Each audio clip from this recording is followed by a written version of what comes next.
সাত্তার ভাই অত্যন্ত বিনয়ী মানুষ, জামালপুরের কৃতি সন্তান।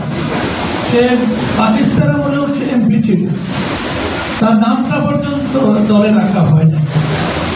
এবং এই নির্মম নিষ্ঠুর আঘাত জীবন তাদের শ্বশুরের ভাই হিসেবে কীভাবে করে আমি যখন ভাবি আমার ঘুম ভেঙে যায়। আমি দেখি যে এই নিষ্ঠুর মানুষের হাতে দলটা পড়লো, আমাদের কোথাও নিশ্চয়ই কোনো অপরাধ আছে।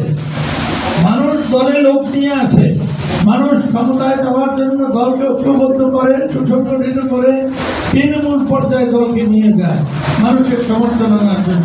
এটাই গণতান্ত্রিক নীতি। আছি একা ঘরে রইল।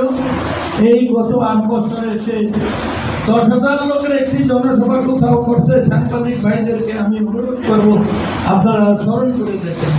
তাকে বারবার বলেছি দলকে শক্তিশালী করেন, ঐক্যবদ্ধ করেন, যারা চলে গেছে তাদের নিয়ে আসেন। 5 বছর পরে আমি অনেকদিন ধরে দেখছি ক্ষমতার বাইরে 5 বছর পরে যখন নির্বাচন আসে নানা রকম একটা পরিস্থিতি সৃষ্টি হয়। সেই পরিস্থিতির সময় দল যদি শক্তিশালী করা যায় মানুষের আস্থা পাওয়া যেত বা যাবে, কিন্তু উনি এদিকে কখনো খেয়াল রাখেন না। উনি ঢাকার কোনো একটি গলিতে বসে পত্রিকায় অথবা নিজের মতো রংপুরি দিয়ে একটা বক্তৃতা দিয়ে দেশের মানুষকে আহত করেছেন, ব্যথিত করেছেন এবং দলকে ক্ষতিগ্রস্ত করেছেন। অনাকাঙ্ক্ষিত এই বক্তব্যগুলো আমরা যারা ত্যাগী মানুষ আমরা আশা করেছি।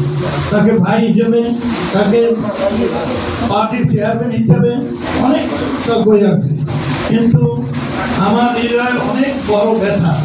কারণ এই দলের লক্ষ লক্ষ নেতা কর্মীদেরকে নিয়ে এই